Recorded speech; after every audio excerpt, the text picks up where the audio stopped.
Hi, everybody. Monday on Astral Oracles. I'm glad to be with you. This month's theme, Stargates and Afterlives.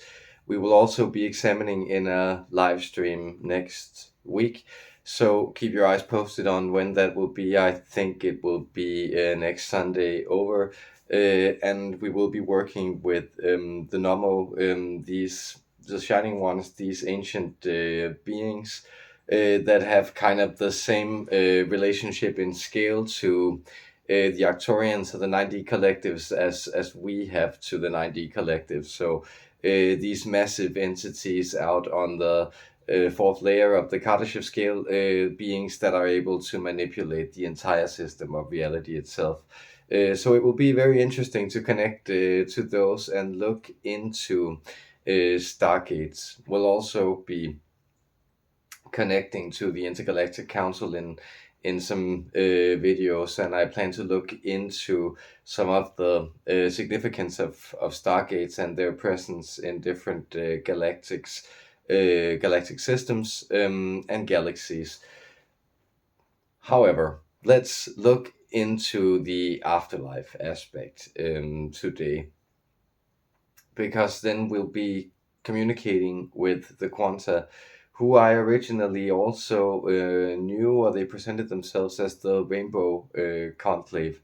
It's also a fairly playful expression, right? But somebody yesterday showed me a book they were reading with channel concept from somebody calling themselves the Rainbow Council, and I could sense it is the same energy. It is this Holy Ghost energy, this fractal that's very close to source, and they're often very interesting to check in with in respect to the fundamental setup of incarnation, of life cycles, of the purpose of existence itself.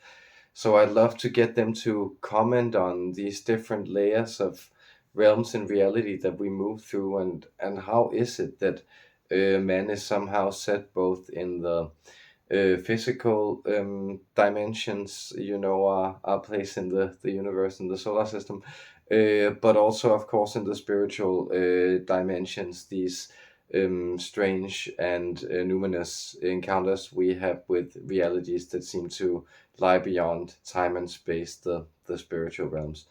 So, without further ado, keep your eyes posted for the live stream. Thanks for your presence and support, and much love to you out there.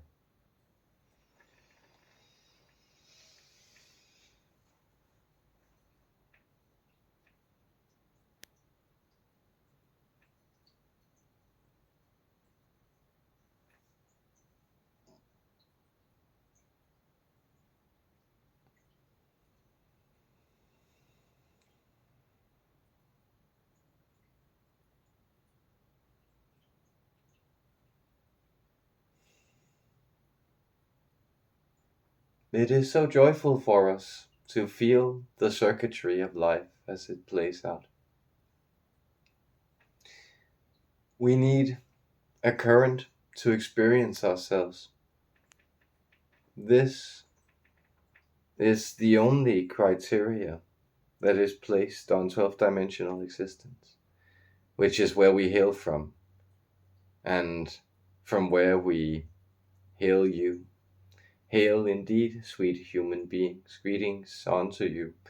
The deepest love we transmit, it sits here, moving, flushing forward, allowing itself to open this situation, this universal love, and yet it is abundant, and it is inexorable. This is the radiance of us, this is our energy, but it needs circuitry. It needs to exist as a current. That is, there needs to be some kind of basic manifestation of polarity within this. And polarity itself, then, is the basic element of consciousness, of experience, of reality itself. Polarity is the interplay between opposites. You have a tendency from where you are sitting, from how you observe reality, to perceive the opposites as far more significant than the interplay. To us, the interplay is the only thing that's real, in the sense it's the only thing that can actually be experienced.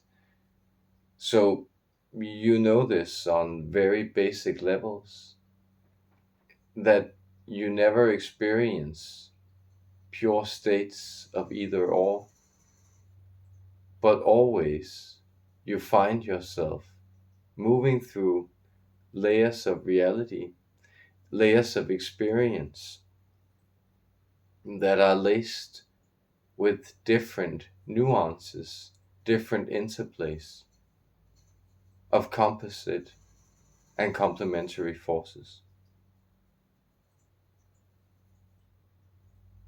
Now, this is reality.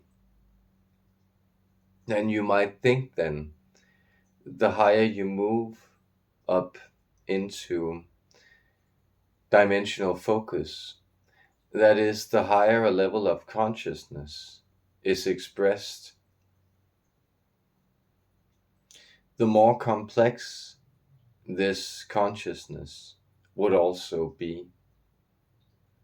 But the complexity, that is, the arrangement of greater difference, of separation, is more pronounced in expressions of consciousness such as yours, that is centered in lower dimensional experience, in experience that seems more attuned to difference than to unity, more to juxtaposition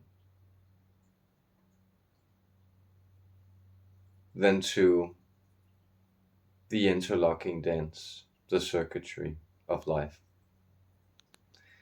So where we find ourselves, we are as such only a type of electric current. Therefore, it is also very hard for you to perceive us or even conceive of us as anything else but a type of current, a type of electric signal, an inflow of nuanced light, a rainbow interplay. That is something that is revealed only by the circumstantial combination of different forces. In the way that a rainbow needs certain conditions to appear here on Earth, though the abilities of water to refract light, for instance, are always there, always in existence,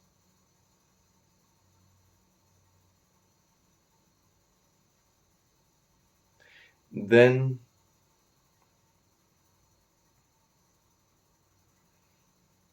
these qualities of ours, these deeper spiritual realities, they are always present. The circuitry is always there. The currents, the fundamentals are always running, and they exist on scales that are too either subtle or gross for the human awareness to understand. So our frequency lies mainly beyond time and around time, where you find yourself in time at the present moment. Much of the mystery of the 5D as it appears to you is that it plays out on a scale that seems grand and incomprehensible to the individual human mind. So you find it easier to conceptualize this through abstract systems such as astrology, history, mathematics, similar things that can describe developmental trajectories over a long time. These are indeed the realities that you move into when we speak of what you perceive of afterlives. That is to us a reshaping, a refocusing of your awareness into other units of consciousness.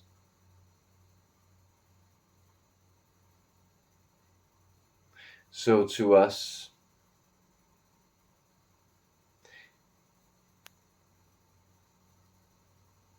you are, no, we apologize as our friend here is distracted. I'm distracted.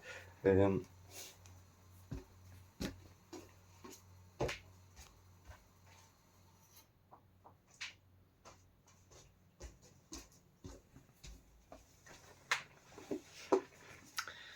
Radiator bust. Let's get back to the channeling.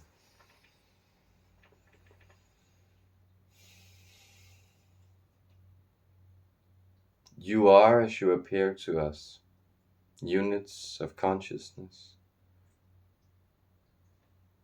that awareness is centered into.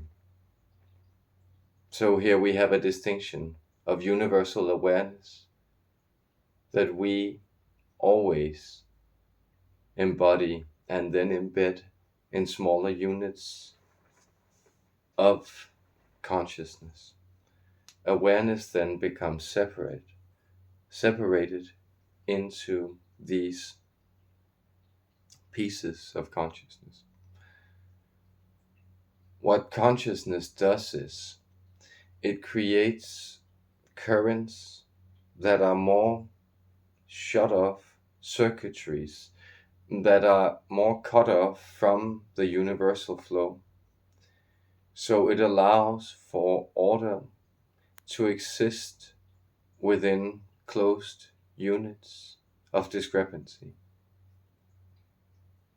What we are pointing to here is that you are essentially everything in existence, but in particular, you as a sentient being, you are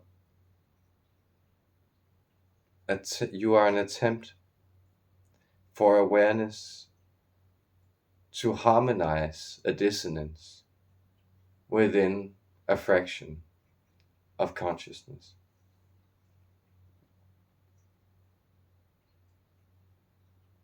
This means that what you are experiencing moving through you outside of your self-concept, or the thing you call ego, the divine impulse that you experience moving through you, this effervescent mystery, this spirit as you know it, you sense that it always has the agenda of seeking harmony, of integrating, of establishing, of seeing what is disparate and separate from it, and confronting itself with it, and growing from that experience into a greater straddling of differences within unity. So this is the divine impulse that moves through you, because this is essentially the play of spirit itself, the divine play in reality. And there's no way for you to disengage from this. So you will find then that the structure itself, containing the circuitry, this is more akin to your self-concept, to your ego, to yourself. That is, it is the framework, partially of your body, which has an interest in also remaining in equilibrium, even though it is obviously challenged by circumstances. But it is also then the structure of your identity, of your concept. And as this is the place of individual choice, this is the place of awareness making self adjustments, and this is where the universal, destined, determining force of awareness becomes the free will, chaotic, random force of consciousness. This is the place where your identity, where your self concept, where your narration of what is going on sits. And notice that this is often where the challenges arise, because this is the system that's trying to create certain walls to make sure that the flow is adjusted and harmonized so that the framework doesn't break, but also that it is not depleted and emptied. And it is so difficult for this mechanism because it constantly straddles something that will inevitably break and that is changing and requiring adaptive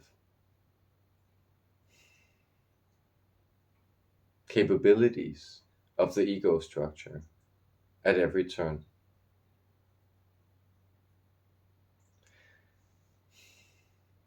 So what you know again as transmigration of the soul, it is this ego structure that learns to grow and adapt and becomes more and more identified with the wider framework. So this is why there are also higher and higher personal levels.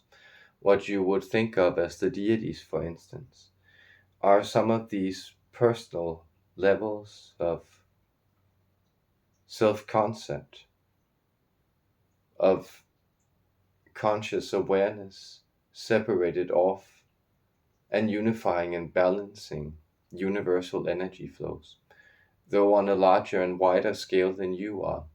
Therefore, you often find them yourself embedded within these wider energy systems, and that can be thought of as possession.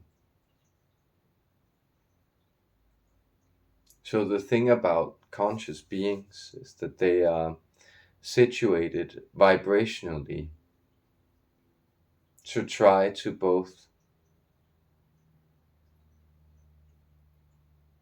corral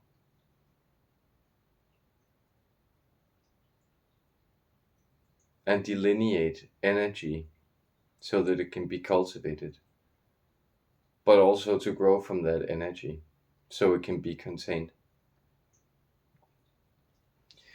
Know that these processes are joyful in and of themselves.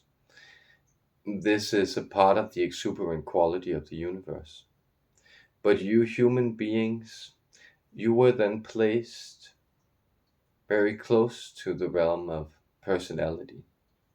If you look at your eusocial instincts, insects for instance, you will find that they do not have this preoccupation to the same degree. You can also find several intelligent species of octopus or similar on your planet that do not to the same degree preoccupy themselves with the meeting of the physical with the personal. So the personal is a dimensional system, and it lies and moves in realms that are disconnected from the physical realms. So the very purpose of humankind, and which gives you a lot of trouble, though you intuitively sense this to be true, but the very purpose of humankind is to create a bridge, a rainbow bridge, we could say, between realms that are not connected, that are disconnected, that have no immediate connection. And this is why you walk around with your head in the clouds, why you have dreams at night, why you preoccupy yourself with fictions, narrations, concepts, stories, memories, and why you at the same time are physical beings that find yourself limited and experiencing physical sensations. That is, it was thought, if one can use such a term, it was thought by the universe that it would be a fun and interesting project for it to see if personality would break apart if it became tethered to the physical, or whether the physical would become too destabilized, too immobile by holding up to the weight, the currents, the intensities of the personal realms, of the mental influx. So you are traveling many dimensions at once, and it's evident in your physical bodies, but you can also see it in your mental bodies, that there are different realms to survey. Some of them have the logic of dreams, that is to say, little logic at all, or a higher type of magic logic. Others operate in these mundane realms of difference, and there you can inquire, narrate, explain, and gain great insight and power into the physical as well. So whenever you connect these disparate layers of existence, you find that the power automatically grows within the system, and that an expansion from the framework becomes necessary. And often this happens also through lifetimes.